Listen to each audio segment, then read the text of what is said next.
Hey team, the All Blacks workout is this week's Strength Express. Now we call these some of these workouts after some of the best sporting teams around the world. This is the New Zealand rugby team, the All Blacks. However, if you're doing it at home by yourself, then you don't have to do it as a team workout. I like more as a Spartan workout. But yeah, in the studio we do these sometimes as team workouts where it's a bit of a team goal rather than an individual goal. However, for you at home, you've got 10 exercises for this workout.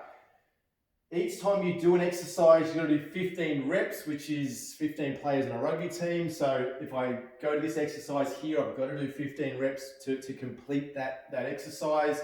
And the fact that there's two halves in a rugby game, we're only doing 2 rounds today, all right? So 15 reps per exercise for 2 rounds. And the workout's done. So relatively short and sharp today. However, the exercises are pretty big and meaty. So that replaces the need for lots of rounds.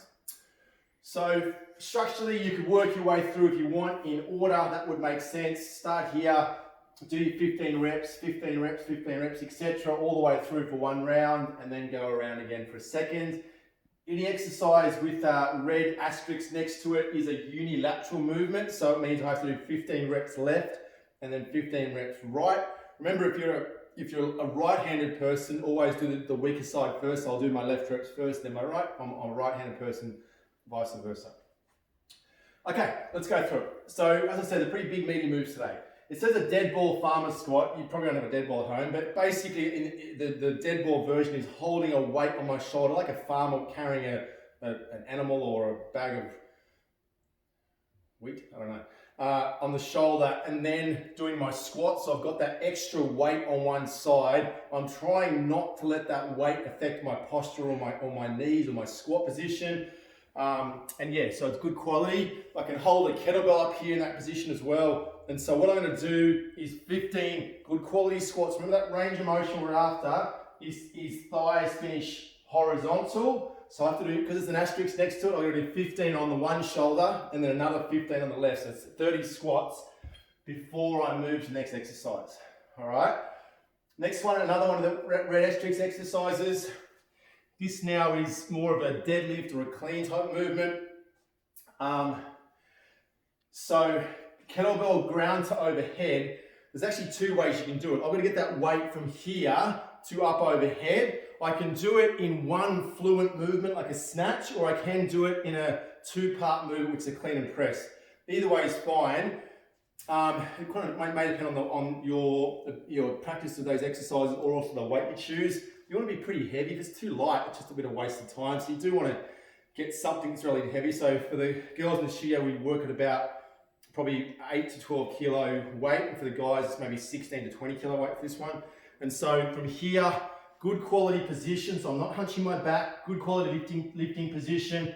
And then from there, I drive that weight up and catch, back down, touch the ground, up and catch. So from ground to overhead, or I can do it to shoulder and then overhead as well, up to you. Remember, I'm going to do 15 reps left and right.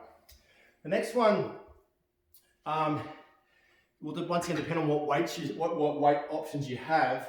It says a push-up followed by row. So in the studio, once again, I would have 2 dumbbells on the ground. I would do a push-up with my hands on the dumbbells, and then while I'm down there, do a row either side.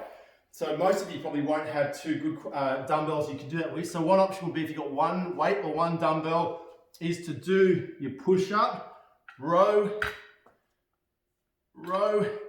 push up another side, row. And so you could do that. If that doesn't really work, the weights you have aren't great for this position. You could just do a push-up followed by bringing your weight in and do your rows either side. Or last option would be to do 15 good quality push-ups.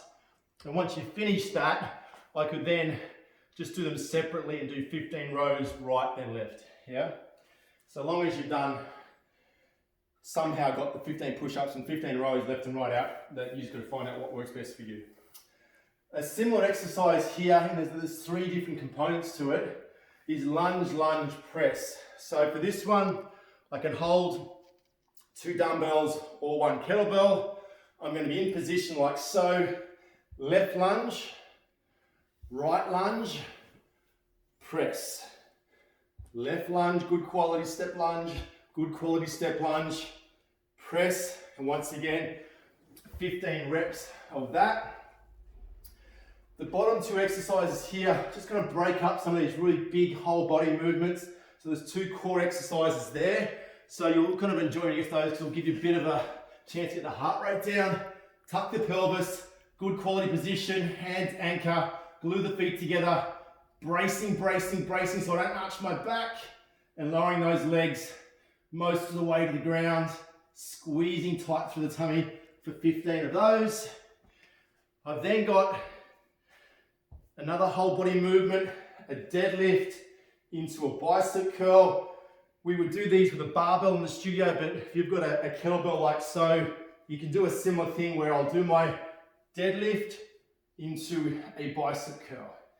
Deadlift into a bicep curl, good quality position, shoulders open, bum out, back straight, and then straight into the bicep curl. Just making sure that, there's 2 movements to it. Don't let them all kind of mess each other up. So do a good quality deadlift into your bicep curl, release, and then start again. My bent rows here. So for this one, actually I'm going to change this. We're going to do upright rows here. All right. So in position, I want to drive up. I'm going to do 15 on each arm in that controlled body position. Don't sway about. So upright rows there. Another core exercise. In position, hips up, rotate through as far as I can, open out, rotate as far as I can, open out, keeping those hips up and get as much range of motion, open all the way up for each rep, 15 reps each side. Next one needs a step if you can. This one's a big one, big metabolic exercise. So what it is 3 parts to it. I'm in position, kick sit, that's part 1. Burpee, part 2, get up, and then step up. That's 1 rep. Back down again. Kick sit, burpee, jump up, control, step up those sides. Once again, 15 of those. And then my last exercise, my new favorite abs and core exercise. Starting in this position here, up, touch the ankles, down, extend the legs. Up, touch the ankles, down, extend the legs. So 2-part exercise, guaranteed to give you a nice burn. All right guys, 15 reps of each exercise, 2 rounds through, enjoy.